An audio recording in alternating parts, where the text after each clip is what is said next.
8 तक की छात्रवृत्ति आपने खत्म कर दिया।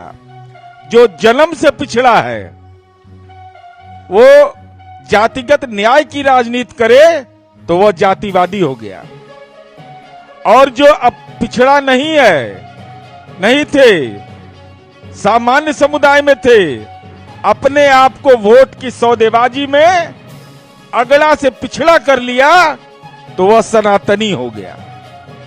यह अद्भुत खेल हो रहा है देश में। और प्रधानमंत्री जी का जब फर्जीवाड़ा हम लोग इस सवाल पर उठाते हैं तो हम लोग को कहा जाता है कि भाषाई लंपट हो गए, तो आरएसएस वाला लाठी लेके घूमे।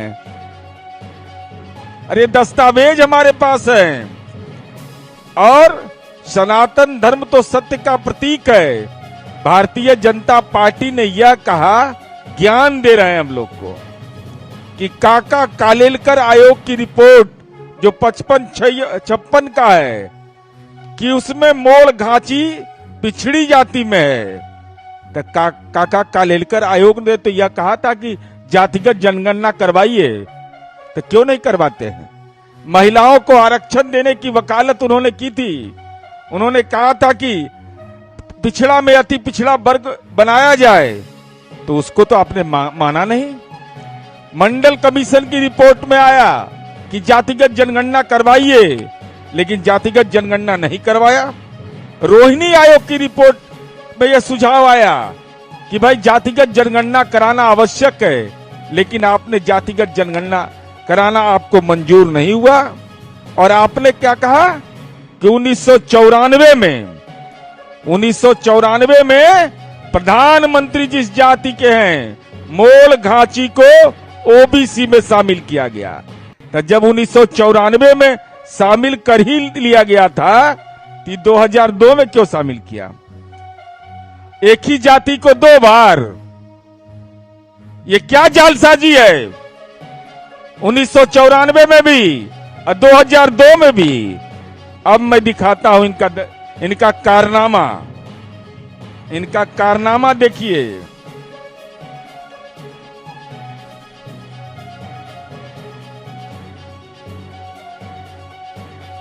दोनों दस्तावेज मेरे पास हैं। ये गुजराती में है ये ऑर्डर, और ये हिंदी में है, ये गुजराती में। ऐसा नहीं कि आपकी जागीर है गुजरात का परिपत्र हम लोग को भी मिल जाता है, और ये हिंदी में है।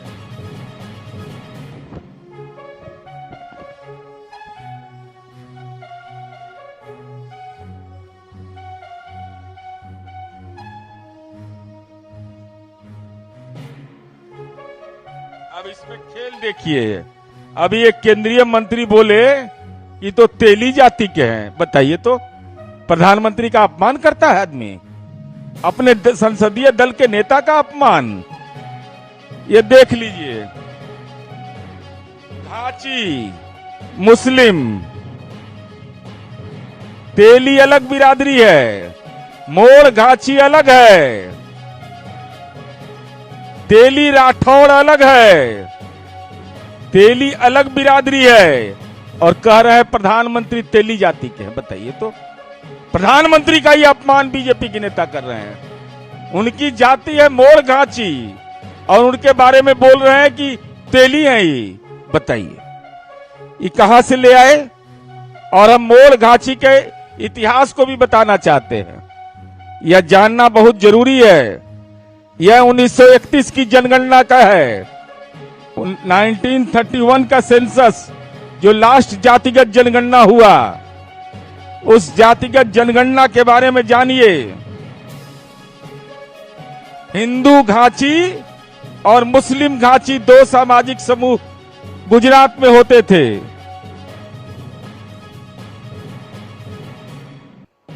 अहमदाबाद घाची, जो उसमें सामाजिक समूह थे, वह देख लीजिए, वह साफ साफ लिखता है, on the 8 divisions, the Mola and Sikpuriyas rank highest. The other various eating food cooked by them and they do not eat food cooked by the other 6. अब 6 कौन कौन थे? अहमदाबादी, चंपरिया, मोड़, पटानी, सिद्धपुरिया, सुरती, कहमटिया, पंचोली। 6 सामाजिक समूह, 8 सामाजिक समूह में से के साथ कुछ एक ऐसे सामाजिक समूह थे जिससे मोड़ घाची के लोग उनका खाना मंजूर नहीं करते थे, उनके साथ खाना नहीं खाते थे, उनको अछूत मानते थे। और हम यह जानना चाहते हैं भारतीय जनता पार्टी से कि अगर आप यह मानते हैं कि आदरणीय प्रधानमंत्री जी के बारे में मैंने बताया कि 1994 में जब मोड़ घाची को ओबीसी में शामिल कर लिया गया तो 2002 में क्या जरूरत पड़ी थी एक जाति का 2 बार? ये कहां संभव है भाई? ये तो बिल्कुल लगता है कि भद्दा मजाक बना दिया आपने। और हम यह जानना चाहते हैं आदरणीय प्रधानमंत्री जी से कि मोड़ घाची अगर पिछड़ा है, जिसका दावा आदरणीय प्रधानमंत्री जी और भारतीय जनता पार्टी के लोग कहते हैं, तो 2 ही स्तर पर होता है ना, सामाजिक और शैक्षणिक स्तर पर। तो मोड़ घाची 1931 की जनगणना में इसका साक्षरता दर था 40.59% और राजपूत जाति का साक्षरता दर था 15 से 20%, पटेल जाति का 25 से 35%। तो जिसका साक्षरता दर 12 से 15 से 20%, राजपूत का, पटेल का 25 से 35%, वो रहेगा अगला। और जिसका साक्षरता दर है 40.59, वो रहेगा पिछड़ा। ये कहां का पैमाना है आदरणीय नरेंद्र मोदी जी? यह साफ साफ बताइए। चूंकि 1931 की जनगणना के बाद देश में कोई जनगणना नहीं हुआ, तो कौन सी वो रिपोर्ट है जिस रिपोर्ट के आधार पर आपने पिछड़ा समुदाय में इसको जारी करने का नोटिफिकेशन जारी कर दिया? और साथ ही साथ हम यह जानना चाहते हैं, आपने तो उत्तर प्रदेश के कन्नौज में कहा, जो मैंने वीडियो दिखाया था, कि हम पिछड़ा नहीं, पिछड़ा के बेटा हैं, हम अति पिछड़ा हैं। तो हम यह जानना चाहते हैं कि जब गुजरात में अति पिछड़ा समुदाय ही नहीं है, उसका वर्गीकरण नहीं हुआ, काका कालेलकर आयोग की रिपोर्ट के समय भी यह सुझाव दिया गया था, तो आप अति पिछड़ा कैसे हो गए? अब हम यह जानना चाहते हैं, मोदी जी और भारतीय जनता पार्टी में अगर दम है तो हम चुनौती दे रहे हैं कि अगर हिम्मत है, हमारे आरोप अगर गलत हैं, जो दस्तावेज की बुनियाद पर है, सारा दस्तावेज मेरे पास है, हिम्मत है तो कानूनी कार्रवाई करो हम पर। है कलेजा में दम तो हिम्मत है तो कानूनी कार्रवाई करो कि हम गलत आरोप लगा रहे हैं, और जातिगत सर्वे देश के अंदर करवाओ। जातिगत जनगणना जब हो जाएगा तो आपके राजनीति का फरेब का भी उद्घाटित हो जाएगा।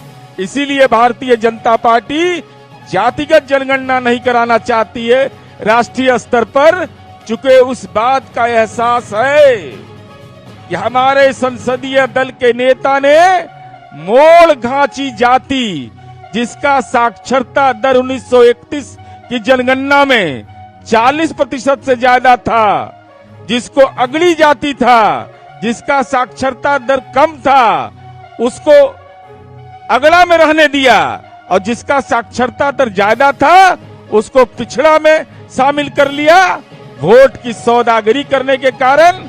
इसलिए हम यह कहना चाहते हैं कि आप जल्द से जल्द, हिम्मत अगर है आप में, अगर हमारे आरोप हैं और आरोप अगर गलत है तो कानूनी कार्रवाई करिए, अन्यथा देश के अंदर जातिगत जनगणना करवाइए, जिससे दूध का दूध और पानी का पानी हो जाएगा।